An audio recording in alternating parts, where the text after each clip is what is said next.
हिंदुस्तान में नेताओं को उपाधि देने की परंपरा कोई नई नहीं है। गांधी जी को महात्मा की उपाधि सुभाष चंद्र बोस ने दी, तो गांधी जी ने बोस को नेताजी की उपाधि दे दी। इतिहास छोड़कर आधुनिक जमाने में आइए तो कुछ साल पहले योगी आदित्यनाथ को बुलडोजर बाबा की उपाधि मिल गई।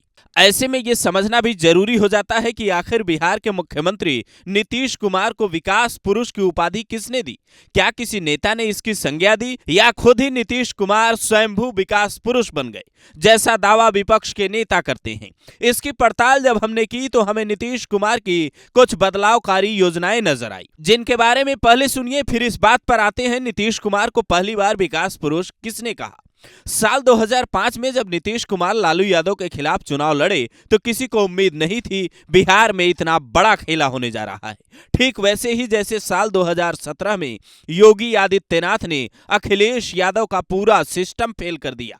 नीतीश कुमार सीएम बने तो सबसे बड़ी समस्या थी नक्सलवाद की। बिहार के कई इलाके ऐसे थे जहां न सड़कें थी, न बिजली, नल जल और सरकारी योजनाओं की पहुंच की बात तो छोड़ ही दीजिए। नतीजा, नीतीश ने अपने पहले ही कार्यकाल में उन गांवों तक बिजली के तार और सड़कों के जाल बिछवाए जहां के लोग खुद को शहरों से कटा हुआ महसूस करते थे।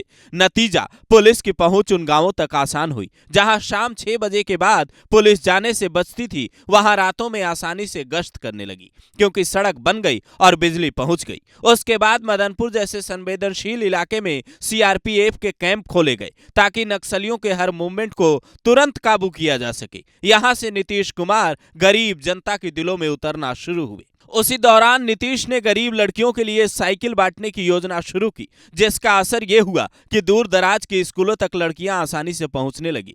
क्लास में ग्रामीण क्षेत्रों के लड़के लड़कियों की उपस्थिति बढ़ी। जब नीतीश कुमार को यह पता चला कि उच्च शिक्षा हासिल करने लड़कियां इसलिए नहीं जा पाती क्योंकि पूरा शरीर ढकने को सही कपड़े तक नहीं है, तो पोशाक योजना शुरू की, जिसमें बंदरबाट की खबरें आई तो तुरंत एक्शन लेना शुरू कर दिया, जिसका जिक्र वो अपने प्रगति यात्रा के दौरान करते हैं तो विपक्ष इसे मुद्दा बना लेता है। कोई कपड़ा पहनती थी, तब कितना बढ़िया हो गया, सब कोई कपड़ा अच्छा पहनती है, अब बोलती कितना बढ़िया, बहुत अच्छा है। हालांकि नीतीश कुमार के कहने का मतलब यही था कि हमने लड़कियों की तकदीर बदल दी।